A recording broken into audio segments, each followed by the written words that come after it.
Assalamualaikum warahmatullahi wabarakatuh. Salam sejahtera bagi para petani atau sahabat tani dimanapun berada. Pada kesempatan ini saya Rukman Wiguna bersama Kang Dedi, petani di Desa Cikadu dan termasuk sahabat tani juga yang sering ada di channel YouTube Sahabat Tani Cikadu. Nah, langkah baiknya sebelum kita melanjutkan cerita tentang pengalaman Kang Dedi bertani dengan berita yang hari ini sedang hangat terkait info pangan. Nah, alangkah baiknya teman-teman dukung channel kami yaitu Sahabat Tani Cikadu dengan cara subscribe, like, dan komen di kolom komentar. Nah, hari ini dalam kesempatan ini saya Rukman Wiguna bersama Kang Dedi akan bercerita tentang pengalaman Kang Dedi selama menjadi petani di Desa Cikadu Kang Dedi. Nah, sebelum Kang Dedi menceritakan tentang pengalaman Kang Dedi selama bertani di Desa Cikadu, kita melihat bahwa hari ini di Indonesia ini kebanyakan itu mengonsumsi beras. Termasuk cocok dengan Kang Dedi hari ini bertani di Desa Cikadu tentang padi bahan pokok bahan pokok lah gitu kan istilahnya. Karena apa? Kebiasaan masyarakat kita di Indonesia khususnya, jadi kalau pagi-pagi itu sarapan roti itu rasanya ada yang kurang sebelum kita memakan nasi. Bahkan ketika kita pagi-pagi sarapan bubur atau ketoprak dan sejenisnya, tapi kita menganggap bahwa itu belum makan gitu kan istilahnya. Apalagi di Sundanya ayam muluk di Sunda mah isuk-isuk. Kalau siangnya ngawadang, lamun sore naon mun sore ngawadang keneh wae. Nah, itulah ada beberapa kebiasaan di negara kita. Nah, berarti bisa dikatakan bahwa padi itu adalah sumber pangan utama yang ada di negara kita di Indonesia gitu kan istilahnya. Nah, pada awal tahun 2024 ini kita mengalami kelonjakan harga. Harga itu tinggi. Beras itu mungkin bukan hanya dirasakan di kita di pedesaan, ada juga di daerah perkotaan pun sama. Tetapi ada satu yang menarik Kang Dedi. Di Cikadu ini hampir masyarakatnya itu sebagai petani sebagai petani gitu kan. Hampir 70% sampai 80% masyarakat Cikadu ini, desa saya ini sebagai petani. Bahkan luas wilayah Desa Cikadu itu hampir 65% itu areal persawahan dan pertanian. Dan perkebunan mohon maaf dengan perkebunan gitu kan. Sehingga ini adalah anugerah dari Allah Subhanahu wa taala termasuk untuk saya, untuk Kang Dedi dan teman-teman semua. Alhamdulillah saya dilahirkan di di desa Cikadu ini dengan berbagai sumber daya alam yang melimpah. Alhamdulillah yang patut kita syukuri, dan mungkin teman-teman pun sama. Karena setiap daerah, setiap desa memiliki potensinya masing-masing gitu kan. Nah, di Cikadu ini potensinya itu adalah pertanian gitu. Nah, saya membaca Kang Dedi di media di Detikcom bahwa hari ini harga beras mengalami peningkatan sebesar 19,38% di wilayah perkotaan dan 23,4% di wilayah pedesaan. Nah, ini ada kesenjangan Kang Dedi. Jadi di kota murah tapi di pedesaan mahal gitu kan. Nah, nanti apakah bisa dijawab nanti sama Kang Dedi, apakah hal ini dirasakan oleh Kang Dedi sebagai petani atau tidak gitu Kang Dedi. Nah, penyebabnya apa Kang Dedi harga beras ini bisa sampai naik? Yang pertama memang di lumbung-lumbung padi khususnya di Jawa Barat, di daerah Karawang, daerah Subang itu gagal panen Kang Dedi. Sehingga harga beras di wilayah kita ini mengalami kenaikan gitu kan istilahnya. Dan alhamdulillah panen kemarin kita bisa dikatakan berhasil lah Kang Dedi. Jadi nggak ada istilahnya gagal panen. Alhamdulillah nggak seperti bagus lah gitu. Bagus. Dan mudah-mudahan di musim tanam musim panen yang akan datang kita semua dianugerahi dengan hasil padi yang melimpah lagi Kang Dedi. Gitu kan, yang memang yang kita ketahui itu secara logikanya gitu, ketika panen bareng itu panen raya lah dikatakan, bisa dikatakan panen raya itu memang harga padi pun akan berpengaruh ya, jadi murah. Tapi kalau misalkan seperti ini bukan berarti kita mendoakan teman-teman di daerah lain agar jelek padinya, enggak, bukan ya. Tetapi memang ini siklus pertanian yang memang ketika di salah satu wilayah gagal panen, di wilayah yang bagus padinya memang akan diuntungkan gitu. Tetapi hari ini global kan, jadi secara nasional gitu kan harga beras itu meningkat gitu kan istilahnya. Nah, sebelum pada akhir Februari 2024 harga beras naik menjadi 18.000 per kilo. Rekor kenaikan harga beras di tanah air ini melampaui head atau harga eceran tertinggi di angka 10.900 sampai 11.800. Nah, ini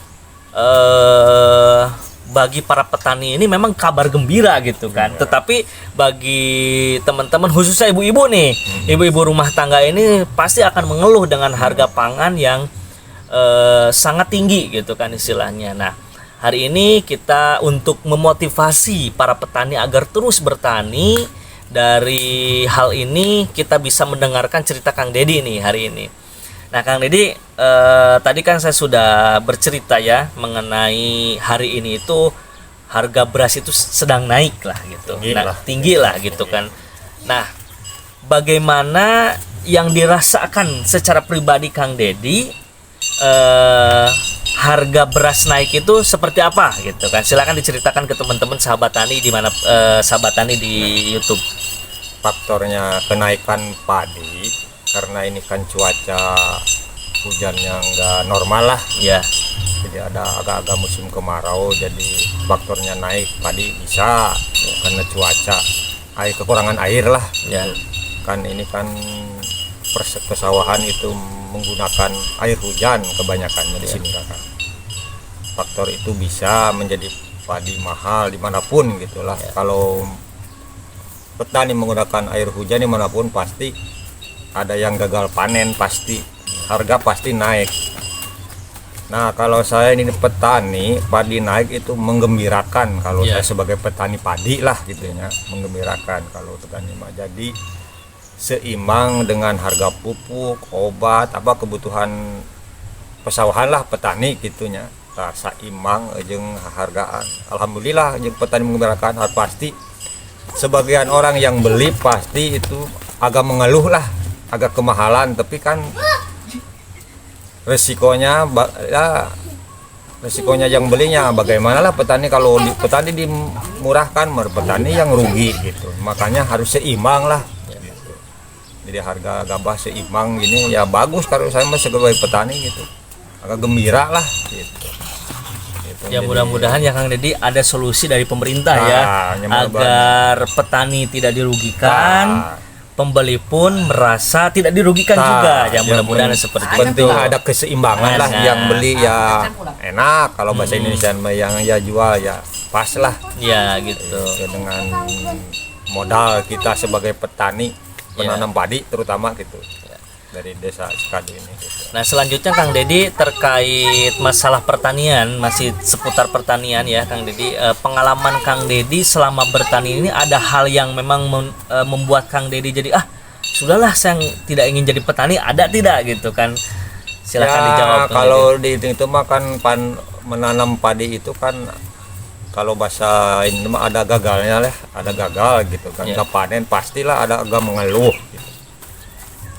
Ya, tapi kan kita sebagai petani ini kebiasaan nanam padi gitu, apa gitu, perkebunan ya jalankan aja gitu.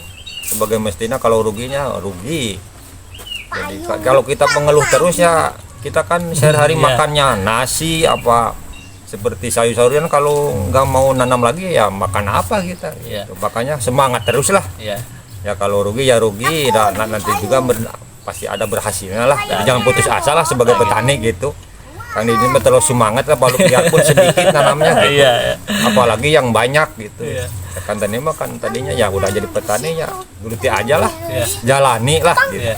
Sebagai kita petani gitu. Jadi Kang Dedi di Cikadu ini mungkin pertanian itu seperti kebiasaan lah, sudah menjadi kebiasaan ya, menjadi kewajiban ya. Nah. Jadi minimal bukan mencari tentang profit atau keuntungan gitu kan istilahnya, tapi minimal tadi dikatakan Kang Deddy itu minimal kita bisa makan, gitu kan, mencukupi kebutuhan kita sehari-hari sebagai petani. Ya. Bahkan kebutuhan kita terutama makan nasi lah. Ya. Kalau menanam padi mah saya kan kalau menanam padi mah nggak beli. Nah, gitu enaknya minimal ke petani kan gitu. Ya, Jadi minimal nggak beli beras nggak beli gitu beras. kan. Apalagi kalau nanam sayur-sayuran seperti cabai apa gitu, enaknya petani gitu aja. Gitu. Walaupun cuma sedikit. Ya. Kalau pendapat Bang Deddy ini mah, enaknya dari petani kan gitu. Jadi kampungnya kan sistemnya pertanian lah. Ya tadi teh kalau banyak sedikitnya ya kita kan sebagai petani ya jalani aja lah gitu. Ya. Sebagai mestinya kita petani gitu lah. Ya. Yang penting kita syukuri berhasil lah gitu kita aja gitu. Nah mungkin Kang Deddy saya juga ya pernah mendengar dari teman-teman sahabat tani juga di tahun 2021 lah, antara 2021 sampai 2020 di Desa Cikadu ini mengalami bukan gagal panen ya, bukan, tapi memang ada tantangan. Ada tantangan gitu kan, ada tantangan yang memang istilahnya bisa berpengaruh kepada penghasilan atau daripada hasil tani. Waktu itu sedang kita dilanda hama. Ya itu hamanya hama wereng ya. Hama wereng itu kan. Memang hama wereng itu dampaknya seperti apa sih Kang Deddy untuk pertanian, mungkin bisa ceritakan ke sahabat tani? Kalau wereng itu kalau kata Indonesia mah itu penyakit mematikan lah. Kalau serang padi mau mengembang kena wereng itu kan, wereng itu di bawah, dibagal lah kalau bahasa Sundanya. Jadi ke atasnya biji buahnya jadi nggak bagus gitu.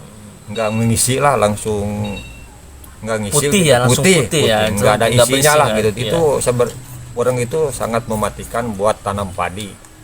Emang pernah gagal gitu. Itu mah kalau tidak bisa ditolong ya nggak bakal berhasil gitu. Itu paling penyakit ya paling susah lah. Ya. Gitu. Kalau diobat juga kalau udah waktunya itu wah susah diberantasnya gitu. Ya, bahkan sampai saat ini pun ya Kang Deddy hal itu memang masih ada ya. Masih ada itu barang, karena memang faktor jadwal penanaman padi yang ada di kita ini ya, mungkin di sahabat tani juga sama gitu. Kadang kan gini ya Kang Deddy, yang saya analisis ya di lapangan gitu. Kadang orang itu berlomba-lomba untuk berawal untuk menanam padi gitu kan istilahnya gitu kan. Jadi karena dia mengejar harga gitu kan istilahnya, sehingga penanaman itu nggak serentak, nggak bareng. Jadi ada yang nanam, ada yang panen, otomatis hama itu nggak jauh gitu kan. Pindah-pindah lah. Ya, nah untuk menangani hal itu menurut Kang Deddy itu seperti apa? Ya harusnya petani itu kalau bahasa Sundanya sadarlah. Kalau kita ini kan petani bukannya emang pekerjaan petani kan, kita pekerjaan juga harus pakai aturan lah. Iya. Jangan itu kalau kita ini petani terus nanam padi terus, kan kalau kita rugi terus kan bagaimana ke depannya gitu. Maka kita semua petani harus menyadari pakai aturan, kalau nanam ya nanam bareng lah gitu. Kalau nanam padi jangan sampai ada yang nanam, ada yang udah panen, atau itu kan penyakit jadi pindah-pindah nggak jauh gitu. Nah, itu mah tinggal kesadaran petani kita sebagai petani di Desa Cikadu. Masih kalau kita sama-sama petani harus menyadari kalau menanam semuanya sama lah gitu. Bareng lah Kalau gitu menyebar kan. sama, kalau nanam sama, itu mah untung rugi kita bersama mah nggak apa-apa gitu. Kebersamaan. Nah, Untung bareng, rugi bareng. kalau gitu rugi kan. ya rugi semua. Kalau gini kan nggak enak. Orang lain bagus, kalau saya jelek kan nggak enak. Gitu. Kalau bareng apa semuanya gitu, nggak apa-apa lah. Itu mah kan risikonya tadi. Usaha namanya usaha lah. Apapun gitu, juga usaha mah usaha. Ada risikonya. Kalau rugi ya rugi. Dagang juga kalau rugi ya rugi. Ya tani ya pekerjaannya geluti aja lah. Gitu, Nah tadi sahabat tani Kang Deddy sama juga berkeluh kesah. Kalau mungkin sahabat tani di perkotaan harga beras itu naik gitu kan galaunya. Nah, kita juga di pedesaan khususnya sebagai pelaku pertanian padi sama juga. Jadi memang ada tantangan tersendiri ya Kang Deddy. Tadi bener. yang saya dengar itu diantaranya tadi ada antara modal pertanian dengan hasil pertanian itu tidak balance atau tidak seimbang gitu kan sehingga ini memicu harga beras pun naik gitu kan istilahnya. Itu yang pertama. Yang kedua tadi Kang Deddy bercerita serangan hama juga dilanda kita ya Kang Deddy ya, tadi hama wereng dan sebagainya. Dan yang ketiga tadi yang terakhir itu Kang Deddy bercerita bahwa pernah mengalami jadi kadang kan bingung ya mau diomong misalkan jangan dulu nanam nanti bareng kan bingung juga gitu kan karena sawah-sawahnya modal-modalnya gitu kan kita juga bingung. Tetapi memang alangkah baiknya ada penertiban dari pemerintah khususnya di pemerintahan desa. Jadi ada perdes yang misalkan kita musim tanam ini bulan ini gitu kan bareng serentak lah gitu kan. Nah seperti itu. Nah teman-teman sahabat tani dimanapun berada, tadi Kang Deddy sudah sedikit bercerita tentang pengalamannya. Jadi antara kegalauan sahabat tani di kota dengan sahabat tani di desa pun ada keluh kesahnya sama-sama ya. Tetapi memang saya berharap sebagai petani bahwa harga beras yang terlalu tinggi bisa ditekan oleh pemerintah, tetapi tidak merugikan petani juga Kang Deddy. Nah mungkin nanti kedepannya ada solusi yang lebih baik. Seimbang lah, pembeli ya enak, gamahnya petani ya seimbang lah juga modalnya gitu aja. Nah Kang Deddy saya juga membaca nih ya ada beberapa media lagi bahwa sama sih, tetap sama di Detikcom juga. Jadi penyebab dari kenaikan harga pangan itu hasil kajian perberasan nasional dari Pusat Kajian Pengentasan Kemiskinan dan Ketimpangan atau Ekuitas Fakultas Ekonomi dan Bisnis Universitas Gadjah Mada mengungkapkan banyaknya perantara antara petani dan konsumen berpengaruh besar pada tingginya kenaikan beras di Republik Indonesia. Jadi banyak tengkulak Kang Deddy. Jadi misalkan Kang Deddy kemarin harga gabah berapa di sini di Cikadu ini? Cikadu sekarang kering bangsa 600 lah. 600 kalau basah? Basah bangsa 500. Jadi sahabat tani musim panen kemarin di Cikadu ini harga gabah ini kalau kering yang sudah dijemur itu 600 per kuintal ya. Per kuintal. Dan kalau basah itu berapa? 500 per kuintal. Nah, kita kan menjual ke bandar atau ke tengkulak gitu kan. Ke tengkulak. Kita dibeli 500 yang basah, yang keringnya 600. Ya mungkin kan tengkulak menjual ke bandar lagi pasti lebih lagi pasti gitu. Dan pasti itu rantai-rantainya terus harga akan semakin tinggi sehingga kepada konsumen harganya tinggi ya, harganya tinggi juga gitu kan istilahnya. Nah ini adalah sebetulnya harapan kami. Nah ini bisa difasilitasi lah para petani ini Kang Deddy ya, bisa difasilitasi, begitupun para tengkulak agar rantainya tidak panjang. Yaitu pemerintah harus memutuskan rantai yang terlalu panjang sehingga para petani pun merasa dirugikan, teman-teman sahabat tani konsumen juga merasa dirugikan gitu kan di sana. Nah inilah sedikit keluh kesah kita sebagai petani. Kadang kalau misalkan BBM naik Kang Deddy, BBM naik semua teriak gitu kan istilahnya. Terus kalau harga minyak naik teriak semua gitu kan. Dan begitupun harga beras gitu kan Kang Deddy, harga beras naik pun sama gitu kan, teriak. Nah mungkin ini adalah anugerah ya. Sebetulnya kita ambil hikmahnya lah, dari teman-teman sahabat tani dengan membeli beras yang mungkin agak mahal, tetapi di sisi lain teman-teman sudah memberikan sodakoh kepada para petani gitu kan istilahnya. Petani pun merasakan dari hasil teman-teman sahabat tani membeli beras ini, ke kita pun harga jual padi itu meningkat. Otomatis kan sebagai petani bisa membeli kebutuhan dari hasil itu kan, bisa menyekolahkan anak dan sebagainya, kebutuhan-kebutuhan. Nah mungkin itu hikmahnya teman-teman, kita saling membantu lah gitu kan istilahnya. Ya, kita pesan Kang Dedi mah sebagai petani ya. Gimana Kang Dedi? Ke pemerintahan itu harus turun tangan lah, bisa menyeimbangi hargaan petani gitu, jangan sampai tengkulak tuh ini. Kalau bahasa Indonesia mah seenaknya bikin harga. Gitu.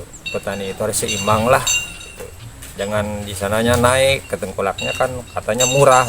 Itulah seimbangkan lah. Petani juga kan nanam padi susah. Kalau bagus kan enak, kalau nggak bagus kan rugi petani gitu. Makanya pemerintah ini harus turun tangan lah sedikit-sedikit gitu. Nah itu mungkin harapan Kang Dedi ya.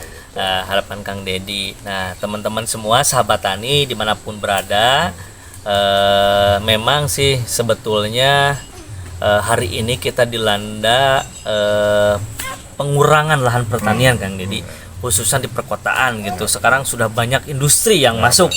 Jadi tanah itu banyak yang dijual ke para pengusaha dan dibuatkan pabrik, sehingga lahan pertanian itu semakin sedikit ya, Kang Dedi gitu. Dan mudah-mudahan kita sebagai petani dan mungkin sahabat-sahabat tani dimanapun berada juga yang sedang bertani, harapan kita pemerintah dapat memperhatikan nasib para petani ini gitu kan. Itu yang pertama. Yang kedua, kepada sahabat tani semua kita saling support gitu kan, dalam artian memang mungkin ini adalah hanya sebagai gambaran umum saja cerita Kang Dedi tentang masalah-masalah yang dialami oleh petani. Mungkin di teman-teman juga ada juga yang mengalami masalah. Sharing gitu kan. Pengalaman. Iya, betul sekali Kang Dedi. Nah, mungkin teman-teman sahabat tani punya keluh kesah, silahkan komentar saja ya di kolom komentar gitu kan istilahnya. Nah, begitu sahabat tani, tadi saya sudah mendengarkan cerita, kita ngobrol-ngobrol ya Kang Dedi, ngobrol-ngobrol, atau kita sebut istilahnya ngopi lah, ngobrol pertanian di Indonesia gitu kan istilahnya. Jadi tadi kita sudah bercerita dan mudah-mudahan ada manfaatnya untuk teman-teman sahabat tani.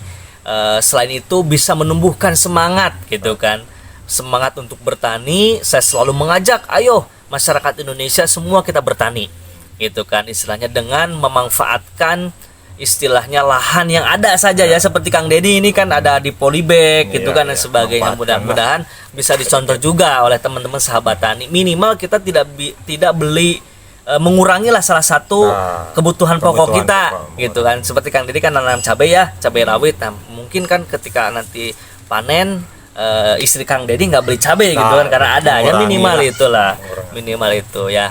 Terima kasih sahabat tani, tetap setia bersama saya dan Kang Dedi mendengarkan cerita saya dan Kang Dedi, dan saya sangat mengapresiasi jika teman-teman mensubscribe, like dan komen di kolom komentar channel YouTube Sahabat Tani Cikadu. Ya begitu Kang Dedi, terima kasih atas pengalamannya yang sudah diceritakan ke teman-teman sahabat tani di seluruh Indonesia gitu kan. Mudah-mudahan ini menjadi inspirasi bagi kita semua. Terima kasih. Assalamualaikum warahmatullahi wabarakatuh. Gimana jargonnya Kang Dedi? Sahabat tani. Sahabat tani Desa Cikadu, pantang menyerah, maju terus. Maju terus ya. Terima kasih Kang Dedi. Assalamualaikum warahmatullahi wabarakatuh.